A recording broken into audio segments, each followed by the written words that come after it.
오늘부터 여러분들과 함께 마태복음을 통째로 먹기 또는 마태복음을 통째로 보기 또는 마태복음을 통째로 이해하기, 이런 주제를 가지고 이 마태복음을 함께 공부하도록 하겠습니다. 자, 그러면 이 마태복음이 대체 어떤 것인가 하는 것입니다. 이런 부분들을 이야기할 때 우선 저자가 무엇을 의도하고 기록했는가, 우리의 원저자는 하나님 성령님이십니다.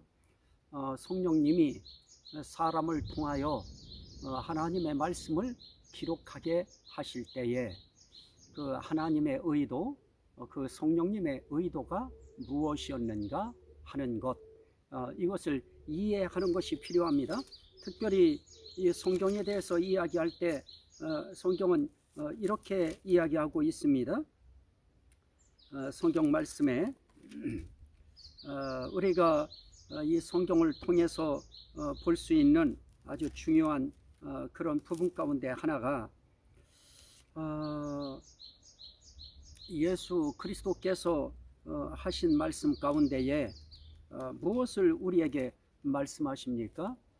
요한복음 5장 39절 말씀에 보면 이 성경이 누구에 대하여 기록한 것인가 하는 말씀이 나타납니다. 너희가 성경에서 영생을 얻는 줄 생각하고 성경을 연구하거니와 이 성경이 곧 내게 대하여 증언하는 것이니라. 그럽니다. 성경은 예수에 대하여 증언하고 예수를 위하여 증언하고 예수의 것으로 증언하는 것입니다. 또 요한복음 20장 요한복음 20장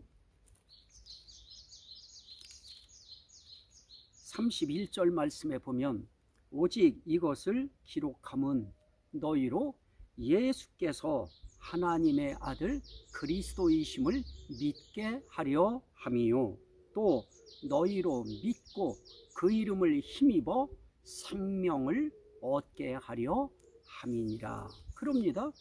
자, 여기서 우리가 볼 수 있는 것은 이 성경이 누구에 대하여 기록한 것인가? 예수 그리스도에 대하여 기록한 것이다. 그러면 예수 그리스도에 대하여 왜 기록했는가? 예수 그리스도를 믿고 그 이름을 힘입어 생명을 얻게 하기 위하여 기록한 것이다 하는 것입니다. 그렇다면 이 성경이 누구에 대하여 기록한 것인가? 누가복음 24장에서는 그 부분에 대해서 예수님께서 직접 말씀하신 그런 내용이 있습니다. 그 내용이 무엇입니까? 자, 말씀을 한번 보시도록 합니다. 누가복음에서 우리가 말씀을 봅니다. 이 말씀을 통해서 우리가 볼 수 있는 것은 엠마오로 내려가는 두 제자를 찾아서 부활하신 예수께서 내려가시면서 이렇게 말씀하시는 것을 볼 수 있습니다. 미련하고 선지자들이 말한 모든 것을 더디 믿는 자들이요 그리스도가 이런 고난을 받고 자기의 영광에 들어가야 할 것이 아니냐 하시고, 이에 중요합니다. 이에 모세와 모든 선지자의 글로 시작하여 모든 성경에 쓴 바, 이게 중요합니다. 모든 성경에 쓴 바. 혹자들은 예수님께서 모세의 율법과 선지자들의 글과 시편에 나를 가리켜 기록된 것이 이것이라 라고 말씀하셨으니 모세의 글과 선지자들의 글과 시편이라고 하는 그것을 빼놓은 나머지의 구약의 성경들, 이런 것들은 그러면 그 의미에서 빠지는 것인가, 그렇게 의혹을 하게 되는 경우도 있을 수 있습니다. 하지만 오늘 이 한 말씀이 그 모든 것들을 다 해결합니다. 모세와 모든 선지자들의 글로 시작하여 모든 성경에 쓴 바, 다시 말씀드리면 창세기로부터 말라기에 이르는 모든 성경에 쓴 바 자기에 관한 것을 자세히 설명하시니라. 이제 모든 성경, 그러면 이제는 구약 말라기까지 끝나는 것이 아니고 이제 우리에게 있어서의 모든 성경은 구약의 창세기로부터 시작하여 신약의 계시록에 이르는 그 모든 성경까지를 확대하여 해석할 수 있습니다. 하지만 이 말씀을 예수님이 하시는 그 상황까지에는 창세기부터 말라기까지 이것을 모든 성경에 쓴 바, 이렇게 이야기한 것입니다. 자, 이 말씀을 통해서 우리가 볼 수 있는 것은 결국 성경은 누구에 대하여 기록한 것인가? 예수 그리스도에 대하여 기록한 것이다. 또 예수 그리스도를 위하여 기록한 것이다. 또 예수 그리스도의 것으로 기록된 것이다 하는 것을 우리가 염두에 둬야 됩니다. 그런 의미에서 이 마태복음은 어떤 것입니까? 예수 그리스도에 대하여 기록된 것입니다. 결국은 예수 그리스도를 위하여 기록되고 예수 그리스도의 것으로 기록되어서 그를 믿는 우리 모든 사람들에게 유익을 주기 위하여, 가장 큰 유익은 영생이라고 하는 생명을 주는 유익을 주기 위하여 이 말씀을 기록했다 하는 것입니다. 자, 그러면 오늘 우리가 이 마태복음이 어떤 것인가 하는 것입니다. 자, 이 마태복음 전체를 통으로 보려고 하면 통으로 먹는 법이 무엇인가, 마태복음이 뭔가요 하고 누가 물으면 이 얘기도 할 수 있고 저 얘기도 할 수 있습니다. 하지만 이 부분을 놓치면 안 됩니다. 마태복음에서의 핵심은 선지자로 하신 모든 말씀을 이루신 예수. 자, 이거 기억하십시오. 선지자로 하신 모든 말씀을 이루신 예수. 그래서 마태복음 26장 말씀에 보면 26장 51절부터 56절의 말씀까지에 나타난 내용이 있는데요. 예수님이 마지막 기도를 하시고 예수님이 잡혀갈 위기에 있을 때 대제사장의 종 말고의 귀를 이 베드로가 칼로 빼서 잘라버립니다. 그럴 때 네 칼을 칼집에 꽂으라고 말씀하시면서 너는 내가 아버지께 구하여 12군단이나 더 되는 천사를 보낼 줄 너는 그렇게 보낼 수 있는 그런 힘이 내가 없는 줄 아느냐, 그러면서 말씀합니다. 이렇게 된 것은 다 어떤 것이냐 하면서 마태복음 26장 54절입니다. 내가 만일 그렇게 하면, 그렇게가 무엇입니까? 12군단이나 더 되는 하나님의 천사를 보내요 그들을, 예수님을 잡으러 온 그들을 한 칼에 멸하게 하는 그런 일을 하면, 바로 그 뜻입니다. 내가 만일 그렇게 하면 이런 일이 있으리라 한 성경이, 구약엔 이미 이런 일이 있으리라고 한 성경이 어떻게 이루어지겠느냐. 자, 결국은 예수님께서 잡혀가기 위하여 가룟 유다에게 배신을 당하고 그리고 졸개들을 통하여, 대제사장의 졸개들을 통하여 예수 그리스도를 체포하는 이런 일련의 모든 사건들도 결국은 무엇이냐, 선지자로 하신 모든 말씀을 이루려 하는 것이다 하는 것입니다. 이게 핵심입니다. 자, 그러면 여기서 다른 말로 이것을 표현하면 구약 성경을 이루시는 예수, 그런 뜻입니다. 그럼 구약 성경이 무엇인가? 아브라함과 다윗의 자손 예수 그리스도의 계보를 기록한 말씀이다 하는 것입니다. 그게 마태복음 1장 1절입니다. 아브라함과 다윗의 자손 예수 그리스도의 계보라. 그러면서 아브라함이 이삭을 낳고부터 시작해서 예수 그리스도께서 태어나시는 그 과정까지 쭉 계보를 열거했습니다. 자, 결국 이 계보로 기록되어진 결국 그 계보가 무엇인가? 결국은 선지자로 하신 그 말씀이 바로 이 계보의 내용입니다. 이것을 정리하면 이런 것입니다. 구약 성경이 다른 말로 무엇인가? 선지자로 하신 말씀이다. 선지자로 하신 말씀은 결국 어떤 말씀인가? 아브라함과 다윗의 자손 예수 그리스도의 계보를 기록한 말씀이다 하는 것입니다. 그러면 선지자로 하신 어떤 말씀을 예수님이 이루러 오셨는가? 어떤 말씀을 예수님이 이루셨는가? 그 첫 번째가 처녀가 잉태한 아들이라고 하는 예수, 이 내용을 이루신 것입니다. 처녀가 잉태한 아들 예수. 마태복음 1장 21절부터 23절 말씀까지에 보면 아들을 낳으리니 그 이름을 예수라 하라. 이는 그가 자기 백성을 그들의 죄에서 구원할 자심이라 하니라. 이 모든 것이 된 것은, 이 모든 일이 된 것은 주께서 선지자로 하신 말씀을 이루려 하심이니 이루시되 그러면서 보라 처녀가 잉태하여 아들을 낳을 것이요 그의 이름은 임마누엘이라 하리라. 그럽니다. 9장 13절 말씀에도 우리가 볼 수 있는 내용이 있습니다. 9장 13절 말씀입니다.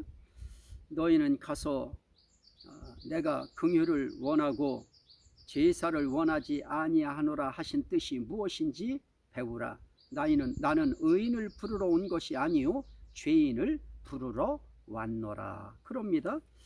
처녀가 잉태한 아들 예수, 그는 자기 백성을 그들의 죄에서 구원할 자이시라라고 했습니다.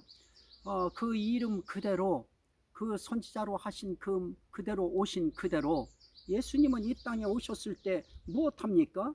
나는 의인을 부르러 온 것이 아니요 죄인을 부르러 왔노라 하시는 것입니다. 자, 또 우리가 볼 수 있는 그런 내용들은 무엇입니까? 둘째는 이스라엘의 목자 예수라고 하는 선지자로 하신 말씀을 이루신 예수이십니다. 자, 우리는 그 이스라엘의 목자 예수라고 하는 이 부분도 우리가 중요한데요. 이스라엘의 목자 예수. 자, 1장 1절부터 우선 말씀을 한번 봅니다. 말씀을 보시면 2장 1절부터 6절입니다. 헤롯 왕 때에 예수께서 유대 베들레헴에서 나심에 동방으로부터 박사들이 예루살렘에 이르러 말하되 유대인의 왕으로 나신 이가 어디 계시냐? 우리가 동방에서 그의 별을 보고 경배하러 왔노라. 이렇게 이야기합니다. 그러자 헤롯 왕과 그 이야기가 밖으로 전해지자 예루살렘이 듣고서 소동을 합니다. 발칵 뒤집혀졌다는 겁니다. 그래서 왕이 서기관들 또 대제사장 이들을 모아서 그리스도가 어디서 나겠느냐 하고 묻습니다. 그러자 5절 말씀에 유대 베들렘이오니 이는 선지자로 이렇게 기록된 바, 또 유대 땅 베들레헴아 너는 유대 고을 중에서 가장 작지 아니하도다. 내게서 한 다스리는 자가 나와서 내 백성 이스라엘의 목자가 되리라 하였음이니라. 그럽니다. 여기에 목자가 되게 하려 하였음이니라.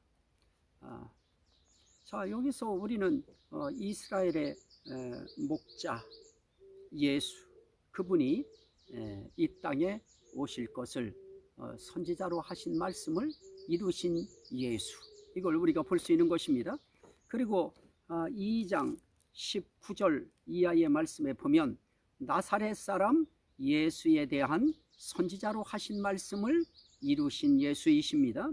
2장 13절 말씀에 보면 그들이 떠난 후에 주의 사자가 요셉에게 현몽하여 이르되 헤롯이 아기를 찾아 죽이려 하니 일어나 아기와 그의 어머니를 데리고 애굽으로 피하여 내가 네게 이르기까지 거기 있으라 하시니, 요셉이 일어나서 밤에 아기와 그의 어머니를 데리고 애굽으로 떠나가 헤롯이 죽기까지 거기 있었으니 이는 주께서 선지자를 통하여 말씀하신 바 애굽으로부터 내 아들을 불렀다 함을 이루려 하심이라 그럽니다. 자, 그러면서 23절 말씀에 이제 그가 자기를 찾고 예수를 찾는 그 헤롯이 죽었다고 하는 이야기를 듣고, 그리고 꿈에 이제 지시하심을 받습니다. 그래서 갈릴리 지방으로 떠나가 나사렛이란 동네에 가서 사니 하고 마태복음 2장 23절에 말씀하면서 이렇게 말합니다. 이는 선지자로 하신 말씀에 나사렛 사람이라 칭하리라 하심을 이루려 함이로라. 자, 이렇게 예수님께서는 나사렛이라고 하는 한 동네에 가서 사시는 과정까지도 선지자로 하신 말씀을 이루셨다 하는 그런 내용인 것입니다. 그래서 중요한 것은 선지자로 하신 말씀을 이루시는 예수입니다. 또 3장 1절 이하의 말씀에 보면 세례 요한이 유대 광야에서 전파합니다. 전파하면서 회개하라 천국이 가까웠느니라 그럽니다. 자, 그러면서 3절에 그는 선지자 이사야를 통하여 말씀하신 자라. 일러스되 광야에 외치는 자의 소리가 있어 이르되 너희는 주의 길을 곧게 하라. 주의 길을 준비하라. 그가 오실 길을 곧게 하라 그럽니다. 자, 여기서 우리가 볼 수 있는 것은 무엇입니까? 예고된 대로 선지자로 하신 말씀대로 누가 오시느냐, 곧은 길로 오시는 그런 주님에 대해서 지금 기록되어 있는데요. 이것이 결국은 무엇입니까?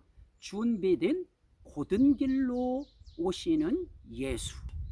결국 세례 요한이라고 하는 선지자를 통하여 주의 길을 준비하게 하시고, 그리고 결국 그 준비된 그 길로 그 길은 어떤 길입니까? 준비된 곧은 길입니다. 준비된 바른 길입니다. 준비된 직선적인 길입니다. 직행하는 길입니다.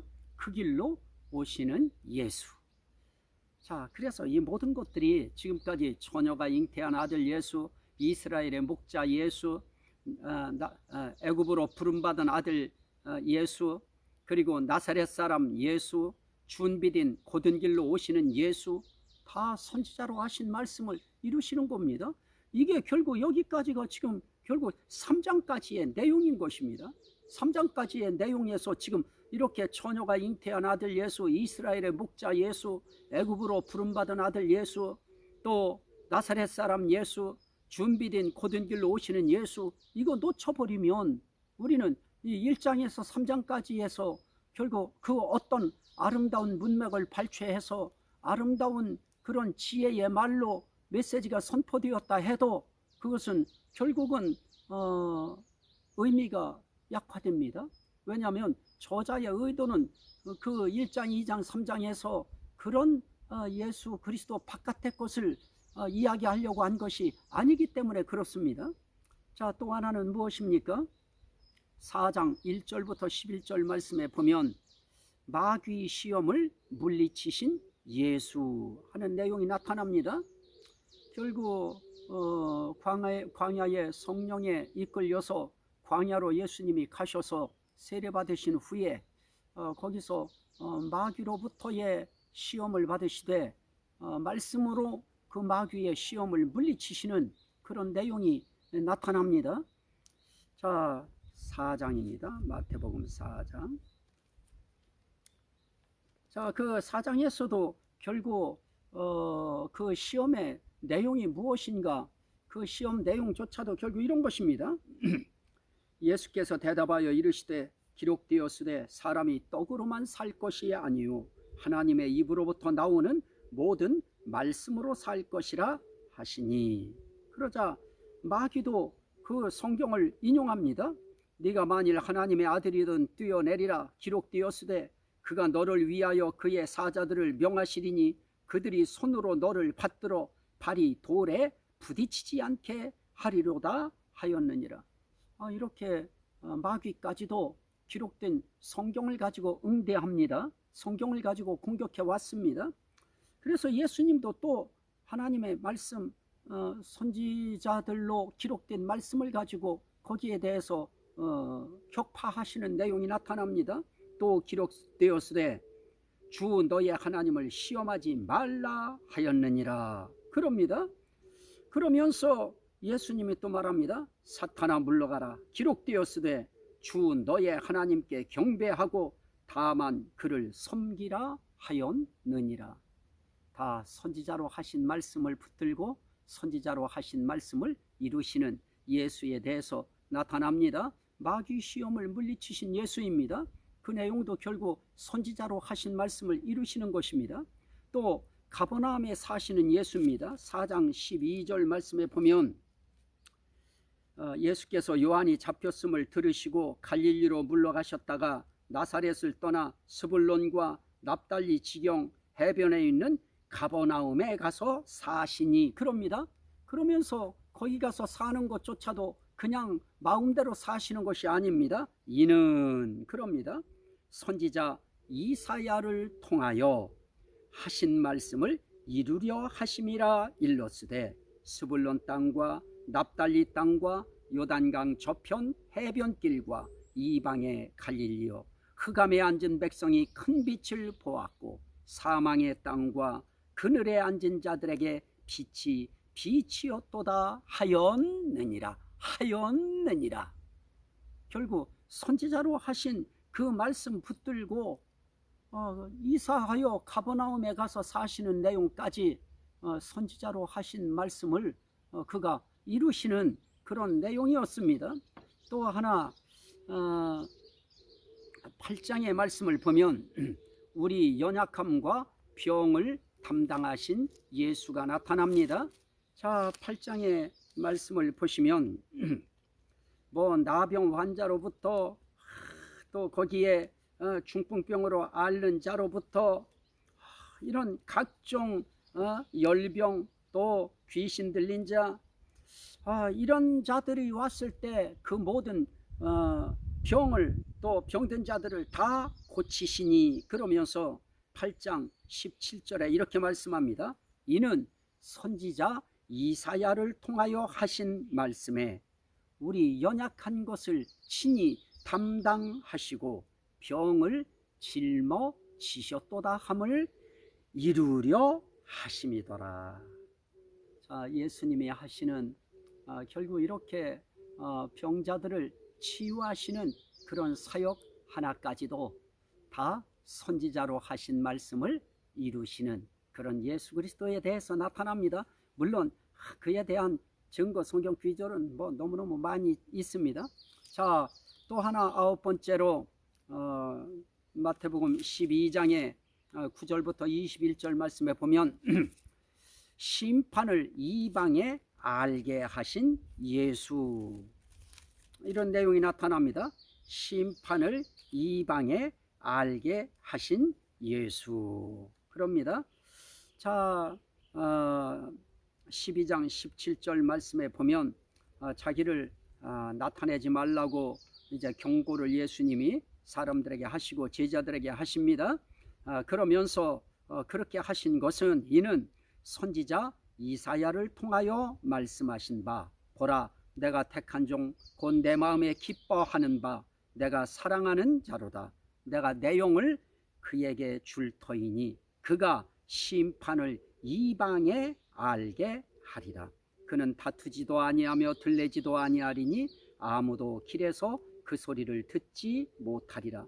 상한 갈대를 꺾지 아니하며 꺼져가는 심지를 끄지 아니하기를 심판하여 이길 때까지 하리니 또한 이방들이 그의 이름을 바라리라 함을 이루려 하심이니라. 그럽니다. 자, 여기에 강조점은 심판을 이방에 알게 하신 예수 그리스도에 대하여 나타납니다. 자, 그 다음에 비유로 말씀하시는 예수가 10번째 나타나는데요. 이것은 13장입니다. 여기에는 씨 뿌리는 자의 비유도 나타나고 그리고 또 뭡니까? 이 씨 뿌리는 말씀에 대한 해석도 나타나고 겨자씨와 누룩에 대한 비유도 나타나고 또 밭에 감추인 보화에 대한 내용도 나타나고 이런 모든 내용들이 나타납니다. 그런데 비유로 말씀하신 예수. 자, 보십시오. 13장 34절 말씀입니다. 예수께서 이 모든 것을 무리에게 비유로 말씀하시고 비유가 아니면 아무것도 말씀하지 아니하셨으니 이는 선지자를 통하여 말씀하신 바 내가 입을 열어 비유로 말하고 창세부터 감추인 것들을 드러내리라 함을 이루려 하심이라. 그렇죠? 다 어떤 겁니까? 선지자를 통하여 하신 말씀을 이루시는 것입니다.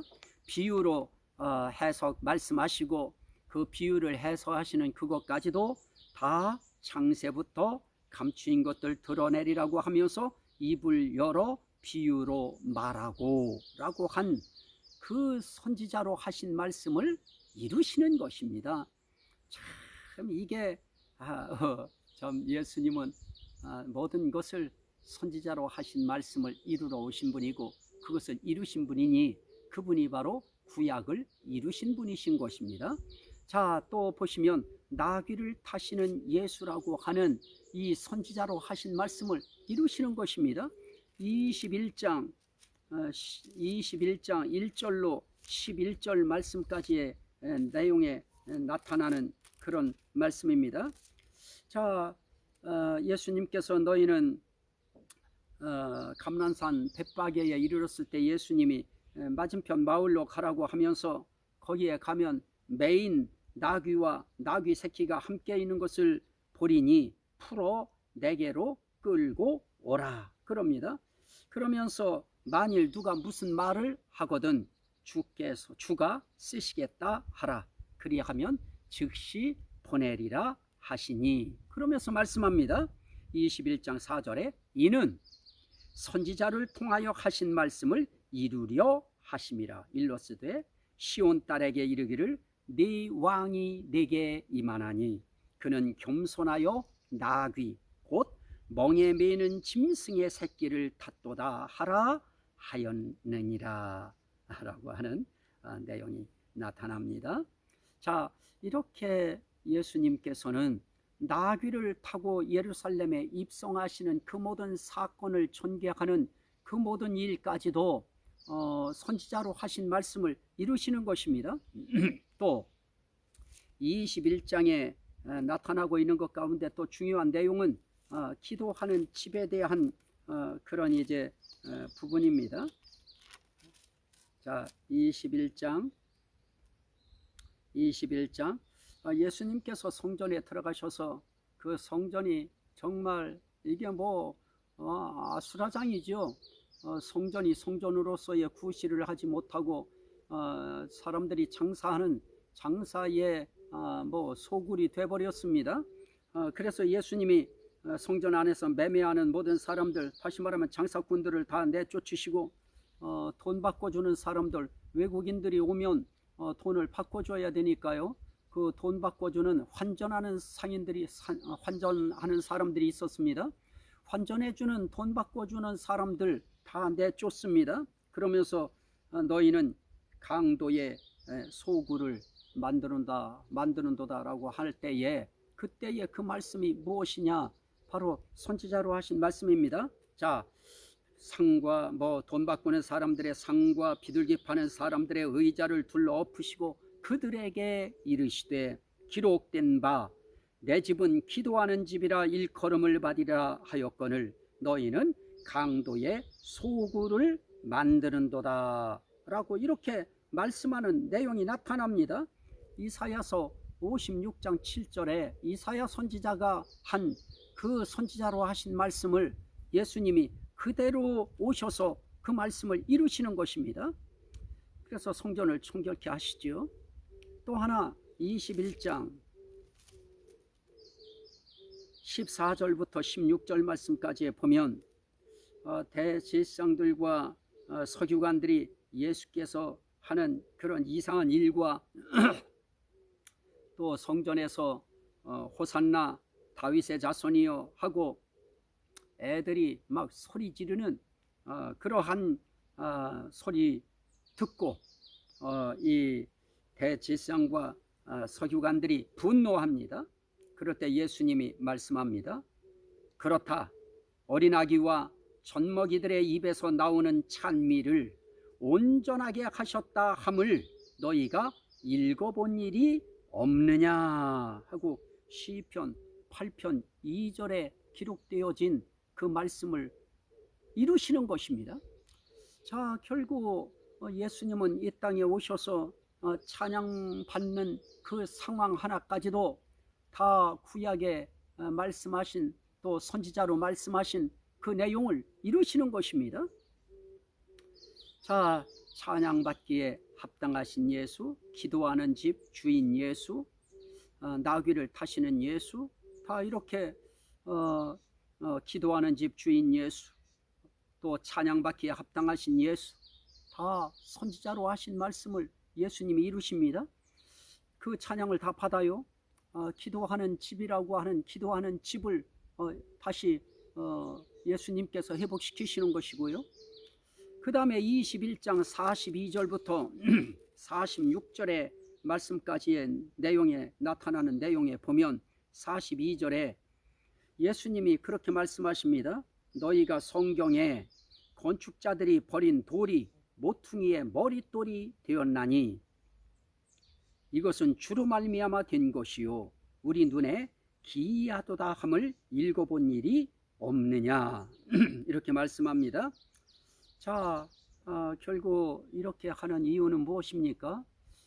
시시각각 순간순간 이들은 어떻게 해서라도 하나님의 상속자인 예수 그리스도를 죽이려고 그렇게 혈안이 되어 있는 그들의 모습을 보시면서 모퉁이의 머릿돌 대신 예수라고 하는 선지자로 하신 말씀을 이루시는 것입니다.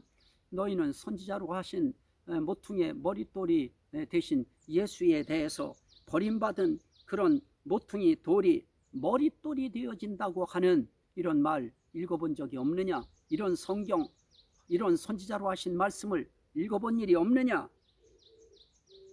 그렇게 그들에 대해서 책망하시는 그런 내용이 나타납니다. 자, 또 하나는 부활체의 실체를 아시는 예수입니다. 마태복음 22장 23절부터 33절까지 내용인데요. 여기는 부활에 대한 논쟁을 하기 위해서 사두개인들이 예수님한테 와요. 사두개인들은 부활, 영적 존재, 하늘나라 이런 거 믿지 않는 사람들입니다. 오늘날로 말하면 아주 신자유주의자들 같은 그런 자들이죠. 이런 자들이 왔을 때에 이들은 이제 아주 참 애매한 질문을 하나 합니다. 한 사람이 죽었을 때 그 죽은 여자에게 여자가 이렇게 뭡니까? 아이가 없는 상태에서 남편이 죽었을 때 그 형제들이 해야 될 그 혈통을 이루는 그 명령을 행해야 되는데요. 그렇게 해서 만약에 형제들이 둘째부터 시작해서 일곱째까지 이 형수와 잠자리를 해서 혈통을 잇기 위해서 이렇게 노력했다고 하면 부활 때에 예수님이라고 하는 당신이 말하는 그 부활 때에 이 중에 이 여인은 누구의 아내가 되겠느냐 하는 이제 그런 이야기입니다. 부활 때에 7 중에 누구의 아내가 되리까? 그랬더니 예수님이 이렇게 말씀합니다. 너희가 성경도 하나님의 능력도 알지 못하는 고로 오해하였도다. 부활 때는 장가도 아니 가고 시집도 아니 가고 하늘에 있는 천사들과 같으니라. 죽은 자의 부활을 논할진대 하나님이 너희에게 말씀하신다. 나는 아브라함의 하나님이요 이삭의 하나님이요 야곱의 하나님이로라 하신 것을 읽어보지 못하였느냐. 하나님은 죽은 자의 하나님이 아니요 살아있는 자의 하나님이니라 하시니 하는 이런 내용이 나타나는 것을 볼 수 있습니다. 그래서 레위기 19장 18절에 있는 이 말씀을 인용하여 이 말씀을 하시는 것입니다. 결국 부활체라고 하는 부활체의 그 실체가 대체 어떤 것인가에 대한 것을 아시는 그 누구도 설명할 수 없는 것을 예수님은 부활체가 어떤 것인지 그 실체를 아시는 것입니다. 그래서 부활체의 실체를 아시는 예수, 그것도 아브라함과 이삭과 야곱의 하나님에 대한 산 자의 하나님, 살아있는 자의 하나님이라고 하는 그 사실을 여기서 다시 한번 상기시키면서 성경에 기록된 선지자로 하신 말씀을 이루시는 그런 내용이 나타납니다. 자, 또 22장 41절부터 46절에 보면 다윗의 주 예수, 그런 말씀이 나타납니다. 자, 이것도 상당히 중요한데요. 22장입니다. 마태복음 22장. 바리새인들이 모였을 때 예수님이 바리새인들에게 이렇게 질문을 툭 던집니다. 너희는 그리스도에 대하여 어떻게 생각하느냐? 누구의 자손이냐? 그랬더니 사람들이 말합니다. 다윗의 자손이니이다. 그럴 때 말합니다.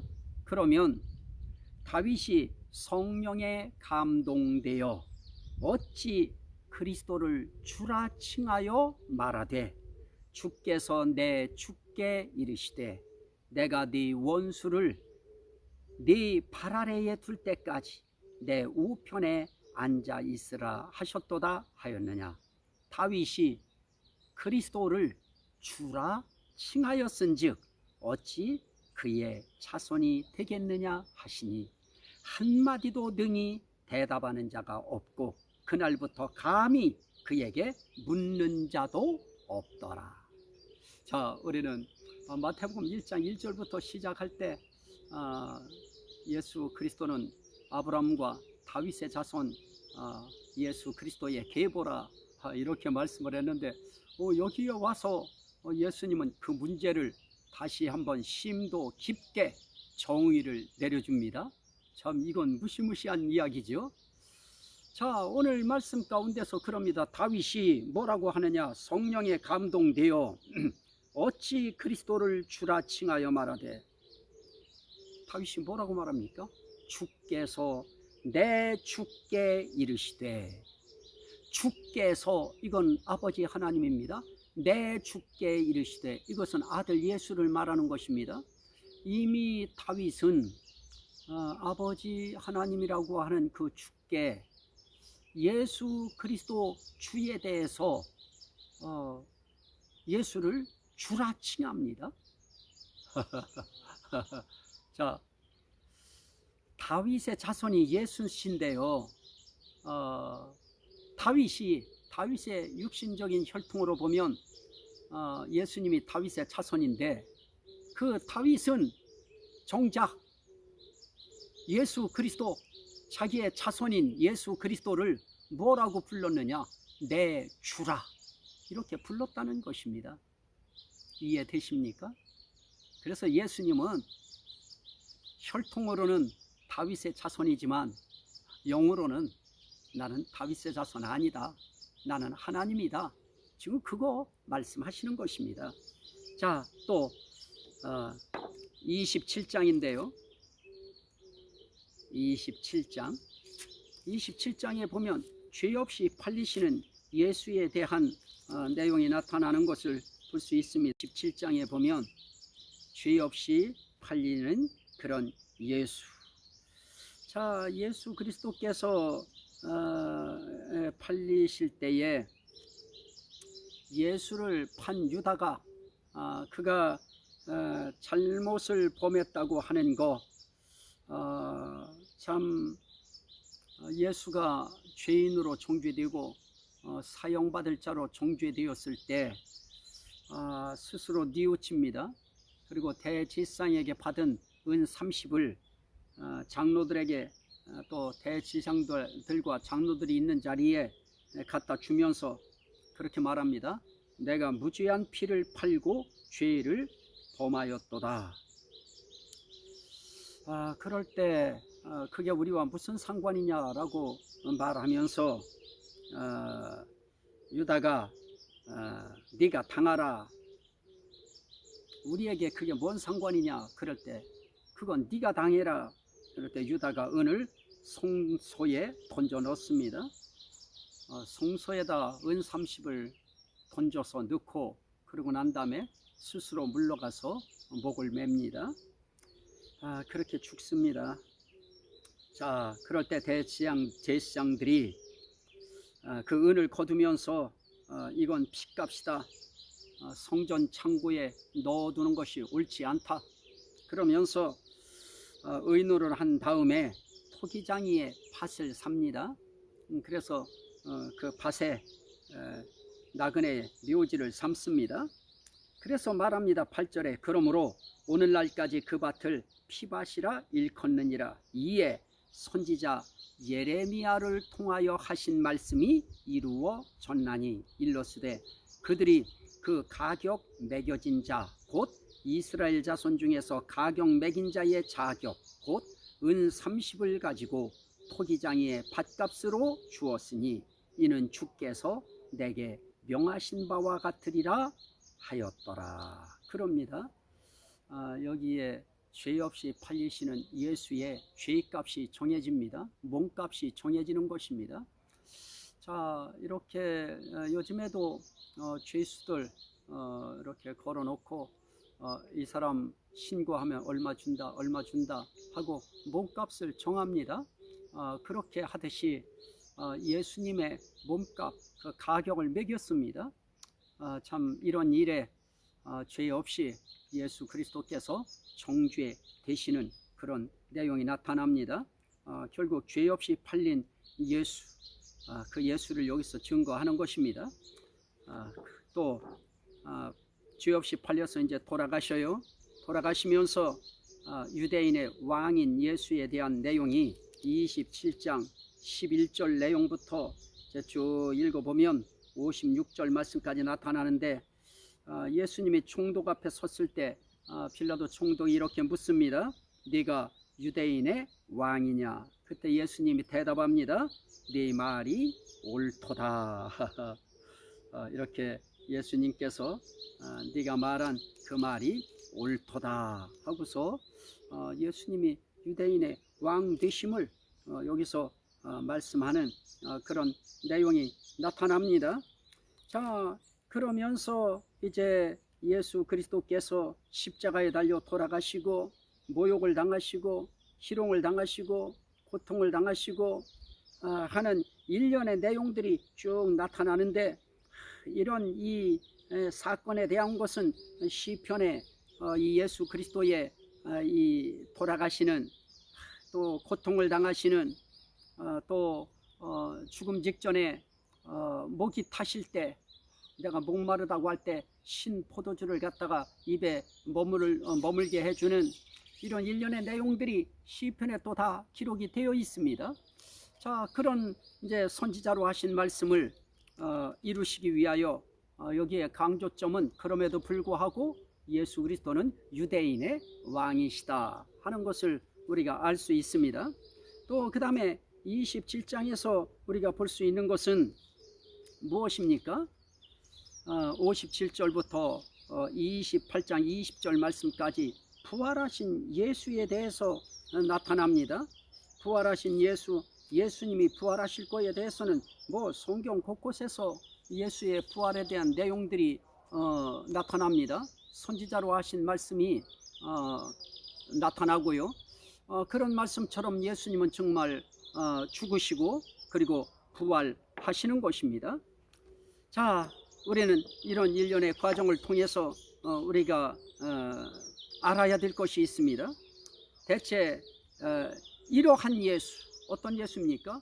처녀가 잉태한 아들 예수, 이스라엘의 목자 예수, 애굽으로 부름받은 아들 예수, 나사렛 사람 예수, 준비된 곧은 길로 오시는 예수, 마귀 시험을 물리치신 예수, 가버나움에 사시는 예수, 우리 연약함과 병을 담당하신 예수, 심판을 이방에 알게 하신 예수, 비유로 말씀하시는 예수, 나귀를 타시는 예수, 기도하는 집 주인 예수, 찬양받기에 합당하신 예수, 모퉁이의 머릿돌 예수, 부활체의 실체를 아시는 예수, 다윗의 주이신 예수, 죄 없이 팔리신 예수, 죄 없이 신문당하시고 돌아가시는 유대인의 왕 예수, 부활하신 예수, 이러한 일련의 그 예수께서 세상에 오신 이유가 무엇일까? 그 이유는 바로 이 부분입니다. 마태복음 20장 28절에 인자가 온 것은 섬김을 받으려 함이 아니라 도리어 섬기려 하고 자기 목숨을 많은 사람의 대속물로 주려 함이니라. 그러십니다. 결국 많은 사람의 대속물로 주기 위하여 오셨습니다. 그러기 위해서 어떻게 하셔야 됩니까? 그 사실을 전파하셔야 되는 것입니다. 그래서 마태복음 4장에서는 이렇게 말씀합니다. 23절입니다. 예수께서 온 갈릴리에 두루 다니사 그들의 해당에서 가르치시며 천국 복음을 전파하시며 백성 중에 모든 병과 모든 약한 것을 고치시니. 그럽니다. 자, 여기서 병을 고치는 것보다 더 중요한 것은 무엇입니까? 천국 복음을 전파하시니. 그것입니다. 병든 자를 고치는 것도 천국 복음을 전파하여 그들을 생명을 줌으로 하나님 나라의 백성 또는 하나님의 자녀되게 만드는 것이 예수 그리스도께서 이러한 선지자로 하신 말씀을 이루러 오신 그 목적에 합당한 것입니다. 자신을 대속물로 주기 위해서 오신 그분이 이 땅에서 천국 복음을 전파하십니다. 자, 그러면서 그분이 강조하신 그런 내용들이 있습니다. 뭐 강조하신 내용이 하나 둘 뿐이겠습니까? 자, 마태복음 10장 40절입니다. 너희를 영접하는 자는 나를 영접하는 것이요 나를 영접하는 자는 나를 보내신 이를 영접하는 것이니라. 그럽니다. 자, 여기서 예수 그리스도께서 너희를 영접하는 것은 나를 영접하는 것이요 나를 영접하는 것은 곧 나 보내신 이를 영접하는 것이다. 이렇게 예수님께서 분명히 말씀을 하시면서 참 그 질서를 아주 중요하게 여기시는데요. 자, 오늘 우리가 이런 내용을 통해서 우리가 볼 수 있는 것이 있는데요. 그러면서 또 한 가지 그 예수님이 강조하신 것이 자신만 강조하는 것이 아닙니다. 자신만 믿도록 하시는 것이 아닙니다. 이렇게 말씀합니다. 자, 마태복음 12장 31절 32절입니다. 그러므로 내가 너희에게 이르노니 사람에 대한 모든 죄와 모독은 사하심을 얻되 성령을 모독하는 것은 사하심을 얻지 못하겠고 또 누구든지 말로 인자를 거역하면 사하심을 얻되 누구든지 말로 성령을 거역하면 이 세상과 오는 세상에서도 사하심을 얻지 못하리라. 그럽니다. 자, 이 말씀은 무엇을 이야기하느냐면 지금 당장은 나를 거역할 수도 있다. 지금 당장은 나를 부인할 수도 있다.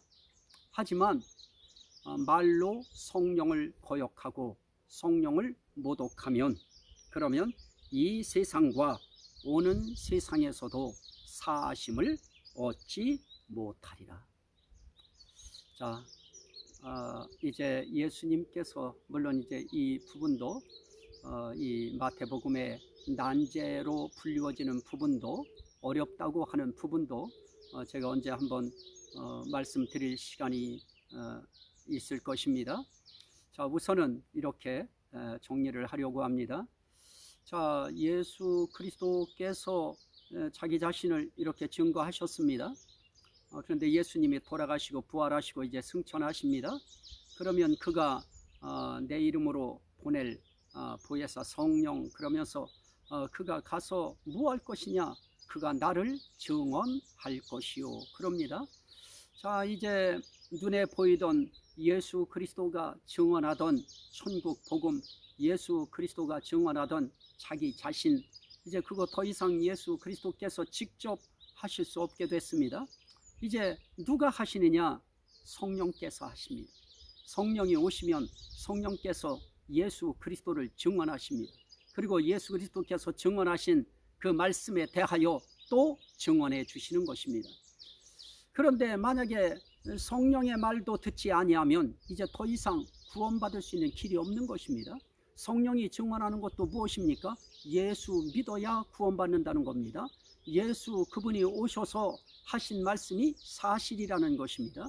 그분이 바로 주시고, 그분이 바로 하나님이시고, 그분이 바로 왕이시라고 하는 겁니다. 그분이 바로 아버지시라고 하는 것입니다. 이런 모든 일련의 내용을 믿으면 구원받는데 이제 성령의 말마저 듣지 아니하면 더 이상 예수 믿을 수 있는 길이 없어지는 것입니다. 그러면 그 사람은 뭐 현재뿐만 아니라 어떻습니까? 오는 세상에서도 사하심을 얻지 못하리라 하시는 것입니다. 자, 오늘 말씀 가운데서 이제 중요한 것은 무엇입니까? 이제 한 말씀만 드리고 말씀을 마칩니다. 마태복음 24장입니다. 마태복음 24장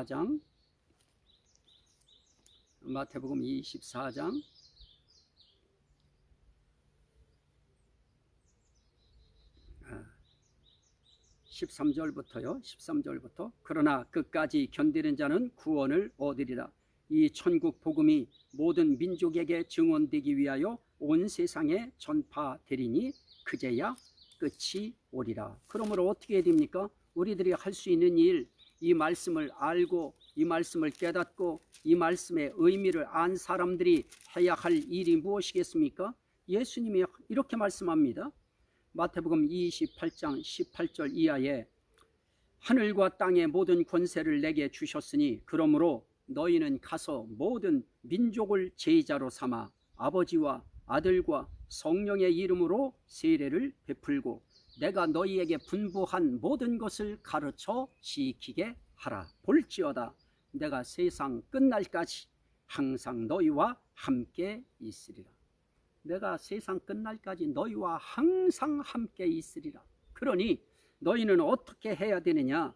아버지와 아들과 성령의 이름으로 온 민족에게 가서 제자를 삼아 그들에게 세례를 주고 내가 너희에게 분부한 모든 것을 가르쳐 지키게 하라. 자, 여기서 가르쳐야 될 것 가운데 가장 중요한 것이 무엇입니까? 성경을 가르쳐야 될 것입니다. 마태복음 가르쳐야 될 것입니다. 마태복음에서 말씀하는 예수 그리스도를 가르쳐야 될 것입니다. 선지자로 그렇게 구약에 말씀하셨던 그 예수에 대해서 가르쳐야 될 것입니다. 왜 그렇습니까? 그를 믿어야 그 이름을 힘입어 생명을 얻기 때문에 그렇습니다.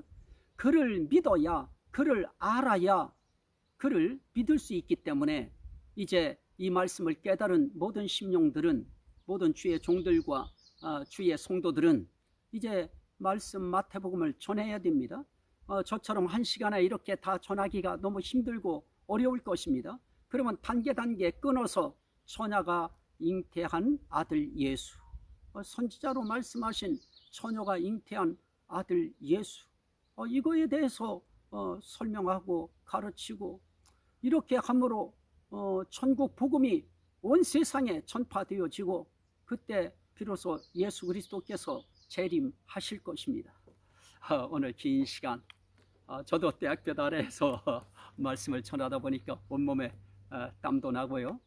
저도 물론 어려움도 있습니다만은 말씀을 경청해 주시는 분들이 계시기 때문에 저는 이런 시간을 행복으로 알고 말씀을 전하고 있습니다.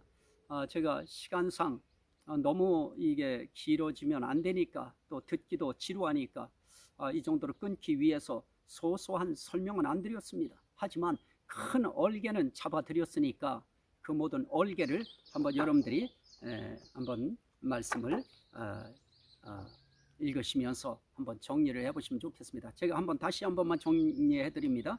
처녀가 잉태한 아들 예수, 마태복음 1장 21절로 23절, 이스라엘의 목자 예수 1장 1절로 6절, 애굽으로 부름받은 아들 예수 2장 13절로 15절, 나사렛 사람 예수 2장 19절로 23절, 준비된 고든 길로 오시는 예수 3장 1절로 3절, 마귀 시험을 물리치신 예수 4장 1절로 11절, 가버나움에 사시는 예수 4장 12절로 16절, 우리 연약함과 병을 담당하신 예수 8장 14절로 17절, 심판을 이방에 알게 하신 예수 12장 9절로 21절, 비유로 말씀하시는 예수 13장 10절로 17절, 나귀를 타시는 예수 21장 1절로 11절, 기도하는 집 주인 예수 21장 12절로 13절, 찬양받기에 합당하신 예수 21장 14절로 17절, 모퉁이의 머릿돌 예수 21장 42절로 46절, 부활체의 실체를 아시는 예수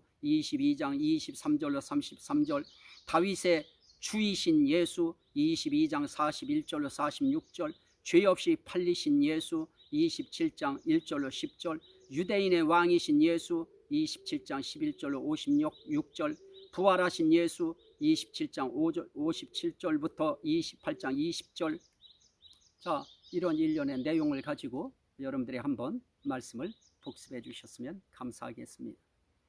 오늘 들은 바 이 말씀이 듣는 모든 심령들에게 생명이 되고 구원이 되고 은혜가 되고 복이 되고 능력이 되고 치료가 되고 회복이 되고 하나님께 영광이 되게 하옵소서. 예수 그리스도 이름으로 기도하옵나이다. 아멘. 할렐루야. 감사합니다. 구독자 여러분들 때문에 제가 힘을 내고 있습니다. 여러분들의 많은 응원 부탁드립니다. 감사합니다.